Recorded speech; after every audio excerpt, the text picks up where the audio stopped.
Back in 1976, Volkswagen introduced the first generation Golf GTi. The Golf GTi quickly became a crowd favorite as the powerful engine and lightweight construction allowed the Golf GTi to keep up with supercars back then.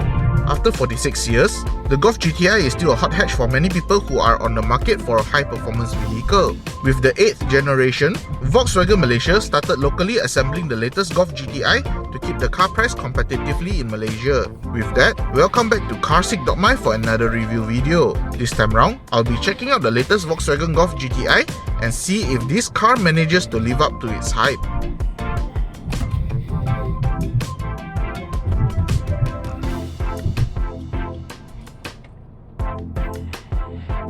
For the exterior, I quite like the design of the latest Golf GTi, as it looks sharp and sporty from all angles. The Golf GTi sports a sharper looking front end, and the front bumper also features a large air inlet to make it look sporty. Above the front bumper, there are sleeker looking full LED headlights and daytime running lights to give the car a more modern look. Just like all modern day Volkswagen, the Golf GTi also features a light bar that runs across the front grille of the vehicle. At the side, I was surprised to find that the door mirrors cannot be folded electrically. This is something that Volkswagen should not have left out, even just to keep the cost down. Moving to the rear, the latest Golf GTi gets fancy looking LED tail lights. To remind the other road users that this is a GTi, there are GTi logos located at the front and the rear of the vehicle. Lastly, the Golf GTi is fitted with a set of 18-inch rims that blends in well with the overall design of the vehicle.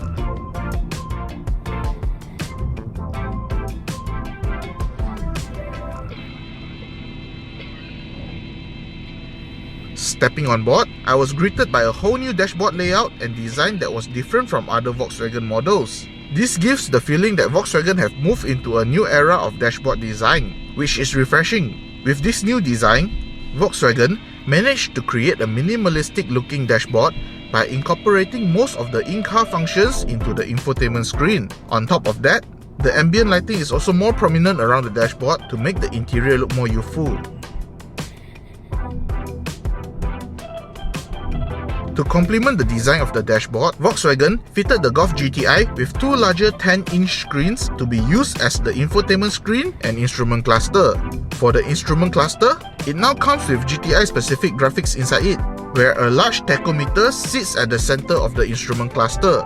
Beside the instrument cluster, the similarly sized infotainment screen now controls most of the in-car features and settings. This may be a good way to simplify the dashboard, but it requires more effort to change simple settings, such as the climate controls, which are rather distracting to the driver. On the plus side, this infotainment system does come with wireless Android Auto and Apple CarPlay as standard.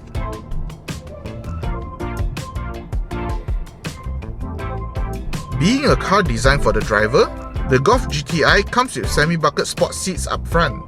Both front seats are snug and supportive, and it does come with cooling and heating elements to keep the driver and front passenger comfortable. On the driver's side, the driver gets sporty feeling steering wheel that is nice to hold on to.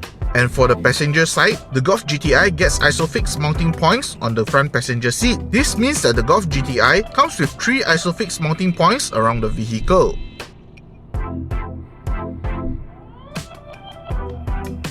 As for the rear seats, my initial impression when I first opened the rear door is that the legroom for the rear seats looked tight, but when I climb into it, I still find myself with a decent amount of legroom to feel comfortable. Headroom space wasn't an issue as well, but shoulder room could be tight if 3 people were to sit in the rear together. Behind the rear seats, the boot space for the Golf GTi measured in at 374 liters. The size of the boot can be further increased by either lowering the boot floor or folding down the rear seats, making the Golf GTi a very practical hot hatch.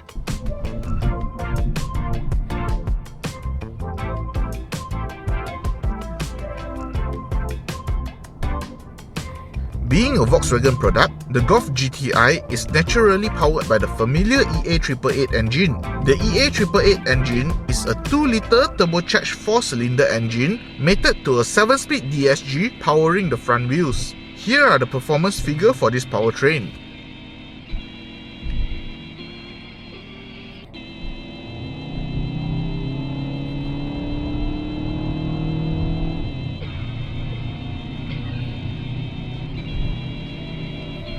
As a performance-based vehicle, the EA888 engine inside the Golf GTi felt like a totally different engine from the other Volkswagen models. The engine felt more eager to go into higher RPM, and it also sounded much fruitier than the other version of this engine. This may be due to the sportier exhaust setup that the Golf GTi is equipped with. For the driving experience, I will break it down by the drive mode, as the drive mode changes the characteristic of the car quite drastically. Starting with the Eco and Comfort modes, these are the modes that are best suited for daily drives. In these driving modes, the engine idles at a lower RPM, the throttle response is less sensitive, and the exhaust note is also quieter.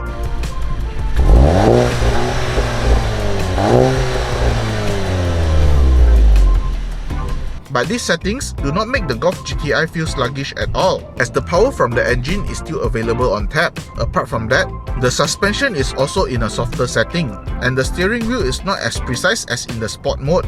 This setup allows the Golf GTi to be driven in a more relaxed manner. When the mood hits, the Sport mode will turn the Golf GTi into a different driving machine. The car is now a lot more driver focused, with a sharper throttle response, quicker gear change, and louder exhaust note.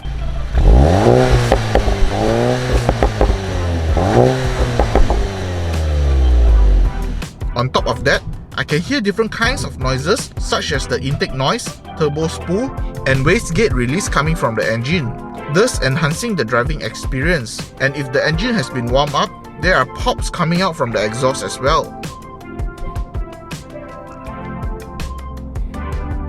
Apart from the engine, the handling characteristic also change when the car goes into Sport mode. Sport mode will stiffen up the dampers, tightens the steering wheel, and provide a more sensitive electronic differential. With these settings, the driver can now feel more of the road, and the car has the ability to corner at a higher speed. This is due to the increased confidence that the car gives, especially with the stiffer dampers that reduces the body roll of the vehicle. On top of that, the sharper steering wheel allows the driver to get more feedback from the front wheels, and the electronic differential will keep the car in line when cornering. On the flip side, the stiffer suspension also made the ride busier and bumpier, as the driver will get to feel even the smallest bump on the road.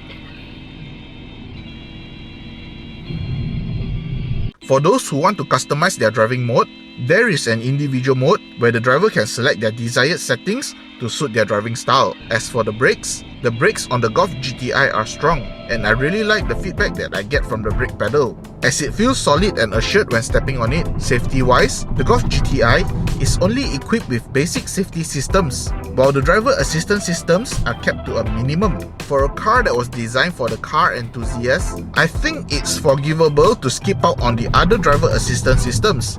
Here are the safety and driver assistance systems on the Golf GTi.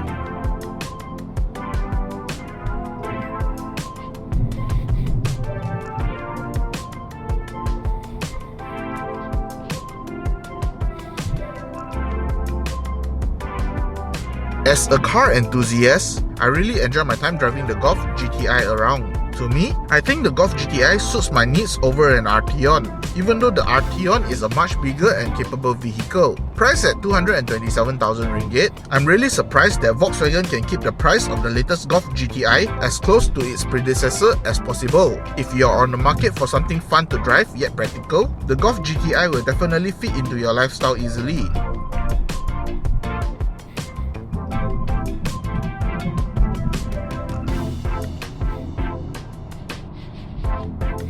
Hope you enjoyed this review. Please kindly leave a like and subscribe to this YouTube channel. If you would like to find out more about the Golf GTi, feel free to head on over to our website carsick.my for more information. Hope to see you soon. Bye.